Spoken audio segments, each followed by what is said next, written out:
ఆధునిక వ్యవసాయంలో వస్తున్న వినూత్న మార్పులు సాగు రూపురేఖలను మార్చుతున్నాయి. హై డెన్సిటీ విధానం ఇప్పటివరకు పండ్ల తోటల్లోనే ఉండేది. కానీ గత ఖరీఫ్ నుండి పత్తిలో కూడా ఈ విధానాన్ని తీసుకొచ్చారు శాస్త్రవేత్తలు. ప్రస్తుతం రైతులు పత్తి పంటను విత్తుతున్నారు. అయితే అధిక సాంద్రత పద్ధతిలో పత్తి సాగు చేసే రైతులు కొద్దిపాటి మెళకువలు పాటిస్తే అధిక దిగుబడి పొందవచ్చని రైతులకు తెలియజేస్తున్నారు కరీంనగర్ ఏరువాక కేంద్రం శాస్త్రవేత్త డాక్టర్ మదన్ మోహన్ రెడ్డి.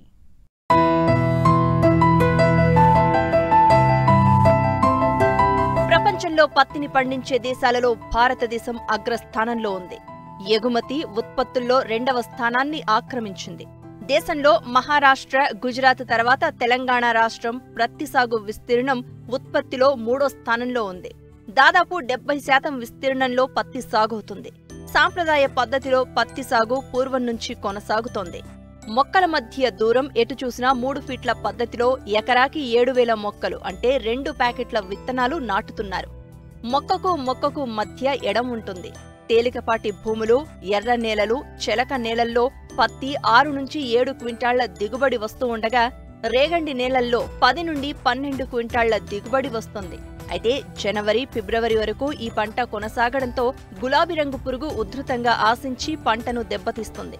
దీంతో భారీగా రైతులు నష్టపోవాల్సిన పరిస్థితి. ఈ నేపథ్యంలోనే శాస్త్రవేత్తలు తక్కువ విస్తీర్ణంలో ఎక్కువ మొక్కలు నాటి తక్కువ సమయంలో పంట చేతికి వచ్చే అధిక సాంద్రత పద్ధతిలో పత్తి సాగును ప్రోత్సహిస్తున్నారు. 2 ఏళ్లుగా ఈ విధానంలో సాగుతుంది.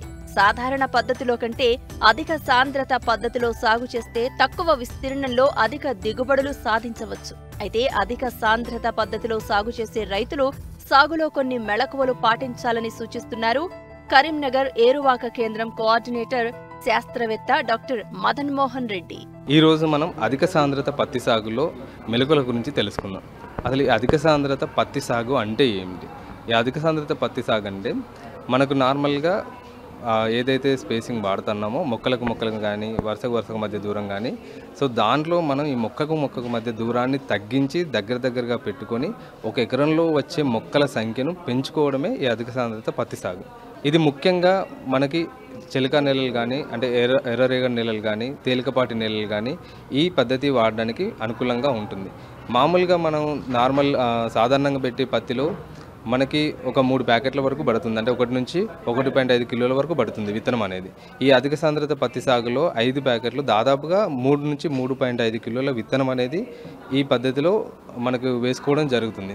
మొక్క అనేది 100 సెంటీమీటర్లకు మించి పెరగకూడదు, అదేవిధంగా గుబురుగా కూడా ఉండకూడదు. దీనిలో ఇంకొక ముఖ్య విషయం గమనించుకోవాల్సింది ఏంటంటే మనకు గ్రోత్ రెగ్యులేటర్గా మెపిక్వాట్ క్లోరైడ్, దీన్ని మనము 40 నుంచి 45 రోజుల మొక్క పంట విత్తిన తర్వాత 40 నుంచి 45 రోజులు, 60 నుంచి 70 రోజులు, 3వసారి 90 రోజులు. ఆ 3వసారి అనేది మనకు ఒకవేళ మంచి వర్షాలుండి మొక్క ఏపుగా పెరుగుతుందనే దశలో స్ప్రే చేసుకుంటే మనకు సరిపోతుంది. దీన్ని ఎందుకు అంటే మనకు మొక్క శాఖీయ పెరుగుదలను తగ్గించి కాయ బరువు పెరగడానికి ఉపయోగపడుతుంది. సో దీని ద్వారా రైతులు మనకు ఎక్కువ దిగుబడి అనేది పొందడం జరుగుతుంది. సో ఈ మొక్కలు విత్తేటప్పుడు రైతులు ఏం చేస్తారు, మన నార్మల్ సాధారణ పద్ధతిలో వరుసకు మధ్య 120 సెంటీమీటర్లు 90 సెంటీమీటర్లు ఫాలో అవుతారు. అదేవిధంగా మొక్క మధ్య 60 సెంటీమీటర్లు 30 సెంటీమీటర్ల వరకు ఫాలో అవుతారు. ఈ పద్ధతిలో మనం ఏం చేస్తున్నాం, సాలుకు మధ్యలో 90 సెంటీమీటర్లు, మొక్క మధ్యలో 15 సెంటీమీటర్లు 10 సెంటీమీటర్లు కూడా మనం దీనిలో ఈ పద్ధతిలో ఫాలో చేయాల్సి ఉంటుంది. దీనివల్ల మనకు మొక్కల సంఖ్య పెరగడం అనేది అంటే ఎకరాకి మొక్కల సాంద్రత అనేది పెరగడం ఒకటి ఇంపార్టెంట్. దాదాపుగా చూసుకున్నట్టయితే ఒక 100 సెంటీమీటర్ల మొక్క పెరిగి ఒక చెట్టుకు 15 నుంచి 20 కాయలుండి ఒక కాయ బరువు 4 నుంచి 5 గ్రాములు వచ్చినట్టయితే ఈ పద్ధతిలో దాదాపుగా ఒక రైతుకు 12 నుంచి 14 క్వింటాల దిగుబడి అనేది రావడం జరుగుతుంది పత్తిలో. సో కావున రైతులు ఈ పద్ధతిని విరివిగా ఉపయోగించుకోవాలి. ఇంకా ముఖ్యంగా ఏంటంటే దీనిలో న్యూమాటిక్ ప్లాంటర్ అంటే ప్రెసిషన్ న్యూమాటిక్ ప్లాంటర్ అనేది మనకు పత్తి విత్తనాలు వేసుకోవడానికి ఈ పద్ధతిలో వేసుకోవడానికి మనం తీసుకురావడం జరిగింది. ముఖ్యంగా మన వ్యవసాయ పరిశోధన స్థానం కరీంనగర్లో కూడా ఈ న్యూమాటిక్ ప్లాంటర్ అవైలబుల్లో ఉంది. ఇంకా ముందు కూడా మనకి ఈ హార్వెస్టర్స్ కూడా అందుబాటులోకి వస్తాయి. సో ఈ పద్ధతిలో మనము 1 నుంచి 2 సార్లు మాత్రం పత్తిని ఏరడం జరుగుతుంది. మిగతా పద్ధతిలో చూసుకున్నట్టయితే 3 సార్లు 4 సార్లు కూడా పత్తిని ఏరుతారు. అంటే 180 రోజులు 190 రోజుల్లో పంటకాలం పొడుగుతుంది. దీంట్లో మనం 150 నుంచి 160 రోజులలోనే పత్తి అనేది ఏరడం జరుగుతుంది. 2 దఫాలకే మనకు అధిక దిగుబడి అనేది రావడం జరుగుతుంది. ముందుగా పత్తిలో ఈ పంటను కూడా ముందే తీసేస్తాం. అంటే దీన్ని తీసేయడం వల్ల మనకు 2 రకాలుగా లాభం అనేది ఉంటుంది. పత్తి పంటను ముందుగా తీసేస్తా ఉన్నాం.